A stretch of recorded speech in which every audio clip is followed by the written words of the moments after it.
Good morning students, welcome to physics class. In the previous classes, we have learnt about light energy. And as we know that sun is the main source of light and heat energy. Now, if we consider, if we are walking in a hot sun, how do you feel? Yes, we feel very hot. What is the reason? It is due to the heat from the sun, isn't it? And if you are ready for cooking food, what is the essential thing that is needed? Yes, of course, we will be ready with the ingredients, but what is the essential thing that is needed for cooking? Yes, we need to provide the heat energy for cooking. Only then our food will be cooked, isn't it? So now you could understand topic of today's lesson. Yes, it is heat energy. So now let us move on to a new lesson, that is heat. So as we know, the matter around us is made up of molecules. So every substance around us is made up of molecules. Generally, the molecules will be in motion and so they possess kinetic energy. Also, one molecule will exert a force of attraction on another molecule which keeps the molecules intact so that they possess the potential energy also. So the sum of all the kinetic energy and potential energy is contained in a molecule. So when this energy flows out, it is given as a heat energy. So this is called heat energy, the sum of all the kinetic energy and potential energy that are present in the molecule when it flows out is called as a heat energy. So in today's lesson, we are going to learn about the effect of heat, that how the heat is transferred from one substance to another. Okay, so first one is the effects of heat.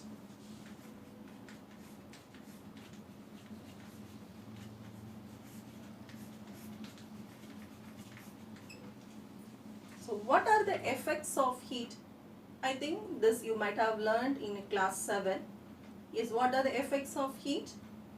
Yes, it is expansion, change in temperature, change in state, chemical and biological changes. So these are some of the effects of heat. So what are they? The first one is expansion. So when does a substance expand? It expands when we provide the heat energy. For example, if we consider the rails in a railway track on a hot summer, it expands. So that is why the rails in a railway track will be having some space in between so that during expansion it occupies that space. So the substances will expand when heat energy is provided. And next effect is that change of state. What do you mean by the state of a substance? It may be a solid or it may be a liquid or gas. So for example, if we provide a heat energy to ice, it melts. Ice is in the form of a solid, isn't it? It melts. So from the solid state, it changes into a liquid state. And now when we provide heat energy again to the liquid, it boils and converted into vapor, which is in the gaseous state. So when heat energy is provided, there will be change of state. And the next effect is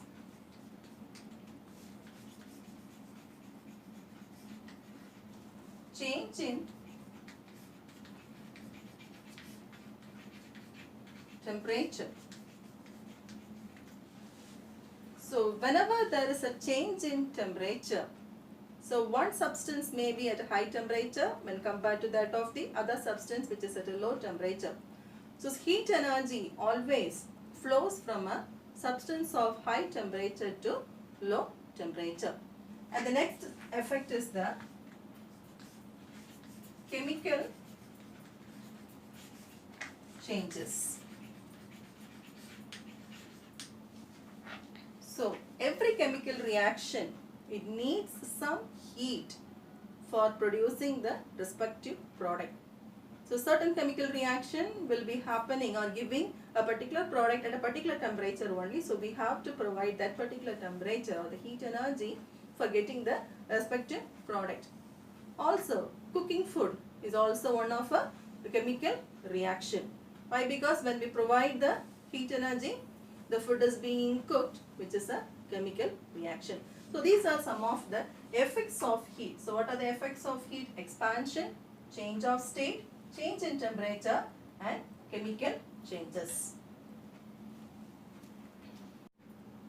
So that's the question. Does heat remains in a place where we put it? No, isn't it? Heat always flows from a substance higher temperature to a substance at lower temperature. For example, if we put an ice cube in a glass of water, what happens to the ice after some time? It melts, isn't it? So what is the reason for the melting of ice? The heat energy from the water is transferred to the ice cube so that the ice cube melts. So whenever a heat energy is there, it will be transferred, it will not remain in one particular place. So heat energy will always be transferred from a higher temperature to lower temperature. So there are three ways in which a heat energy is transferred. So what are the three ways? So transfer of heat.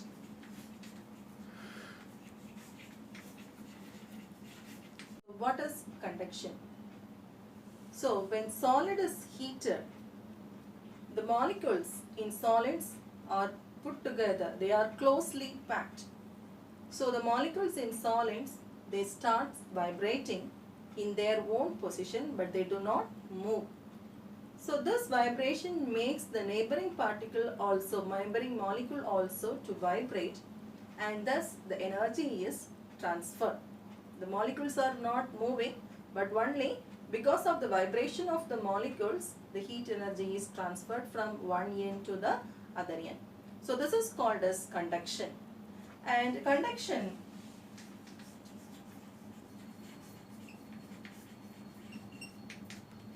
mainly happens in solids. Conduction mainly happens in solids. So what is conduction? The transfer of heat energy from a region of higher temperature to a region of lower temperature. It is transfer of heat energy from a region of higher temperature to a region of lower temperature without the actual movement of molecules.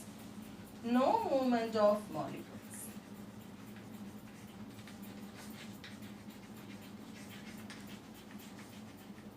So this is the process of conduction. So heat energy is transferred in solids with the vibration of the molecules in solids, and the heat energy is transferred from one end to the other end. So conduction in daily life. As we know, metals are good conductors of heat. So if we compare copper, iron, brass and aluminium, copper is the best conductor, followed by aluminium, brass and then iron. That is why the cooking vessels, the bottom of the cooking vessels are made with copper. And also we use aluminium for cooking utensils also. Now, which is the liquid metal? Yes, it is the mercury. Mercury is used in thermometer because it expands evenly in different temperature. Okay, the expansion will be even or uniform. So that is why mercury is used in thermometers. And next one is we wear woolen clothes during winter. Why? Because as air is a bad conductor of heat, it will keep intact our body temperature without escaping from our body. That is why we wear the woolen clothes. So these are some of the examples for the application of conduction in our daily life. The next way of heat transfer is convection.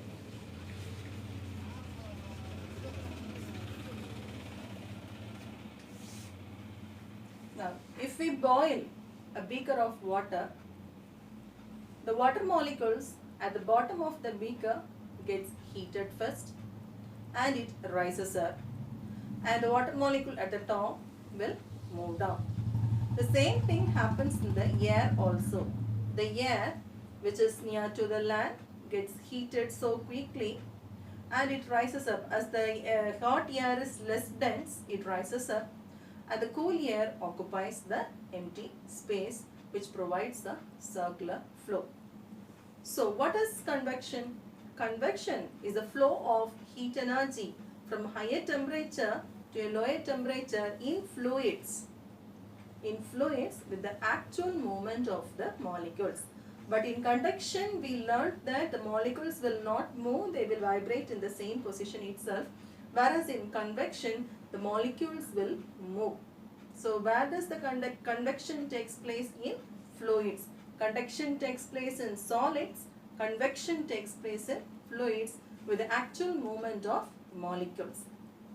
And when we see the application of convection in our daily life, so that is in hot air balloons.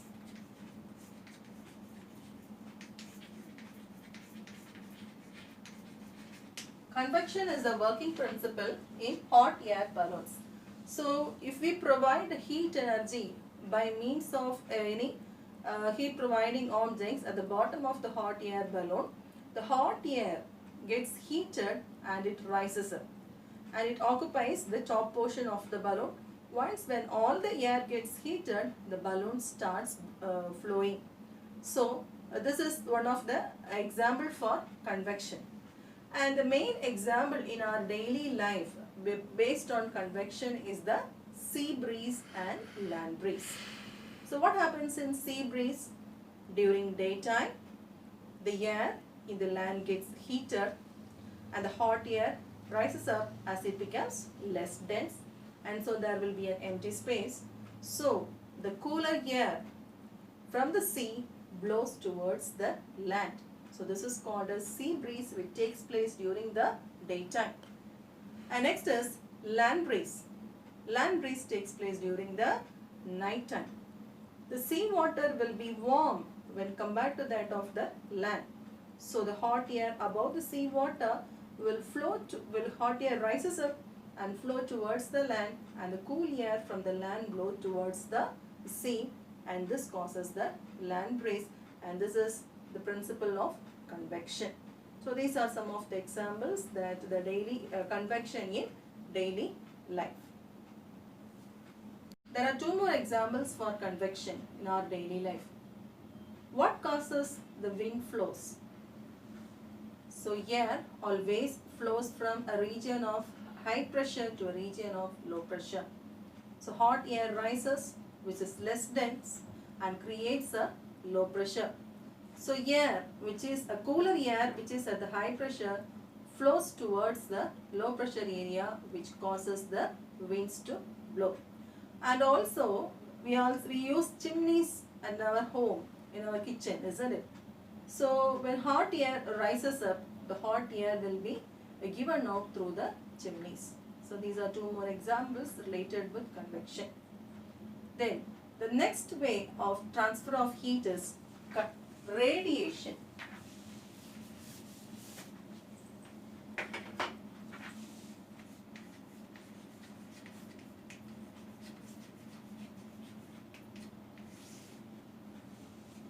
So what is radiation? It is the flow of heat from one substance to another by means of electromagnetic waves.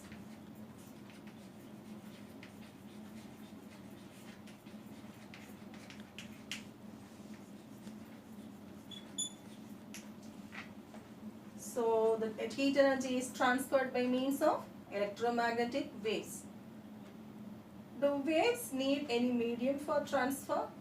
No, isn't it? So there will, for radiation to take place, no medium is necessary. It does not need any medium for the transfer of heat, but in case of conduction and convection, medium is necessary. In conduction takes place in solids, convection takes place in fluids. Conduction happens by means of vibration of molecules, convection takes place by the movement of molecules, whereas radiation takes place by means of electromagnetic waves and it requires no medium. But conduction and convection requires medium. These are the main differences between conduction, convection and radiation. So radiation or the transfer of heat from one substance to another by means of electromagnetic waves is called as radiation. And let us see the radiation in daily life. So we used to wear light colored clothes.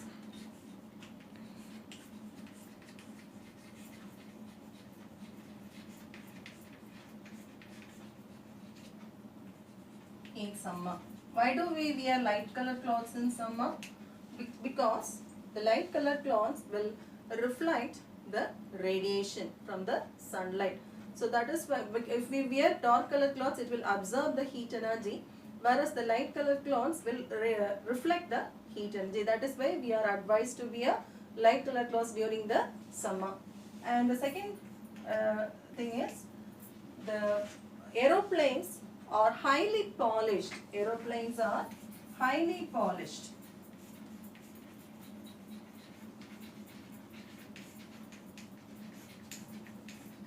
What is the reason for this? Why? Because the highly polished surface will reflect the heat energy. That is why the aeroplanes are highly polished, so that it reflects, so that much heat energy will not enter into the aeroplane. And the third thing is, one is the cooking utensils are blackened. What is the reason? Why? Because the black surface absorbs more heat than the light colored surface, so that we can cook food very easily. So these are some of the 3 daily life applications of radiation. That is, we could use light colored clothes in summer. Then aeroplanes are highly polished, because the highly polished surface will reflect the heat energy. Also, cooking utensils are blackened, because black colored surface will absorb the heat very easily. Let us recall. So in today's class, we have learned about a new form of energy, that is heat energy. It is the flow of the kinetic and potential energy of molecules. Then we have learned about the effects of heat energy. They are the expansion, change in temperature, change in state, chemical and biological changes. And heat can be transferred in 3 different ways: conduction, convection and radiation. Conduction takes place in solid, convection takes place in liquids. Radiation does not need any medium. It is transmitted in the form of electromagnetic waves. So conduction is by the vibration of molecules, heat energy is transferred to the next molecule and it goes on. And finally all the molecules will get heated. Then convection is by the movement of molecules in fluids, and the radiation is by means of electromagnetic waves, and there is no medium is needed for the transfer of heat during radiation.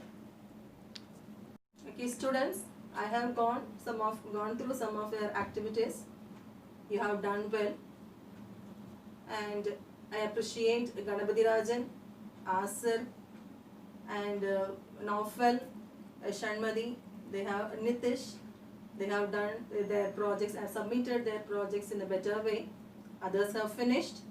But whenever we present a project in science, present it in a unique way, so that you could score high marks in your higher studies. So all the best, and those who haven't completed the activities, try to finish it. Thank you students.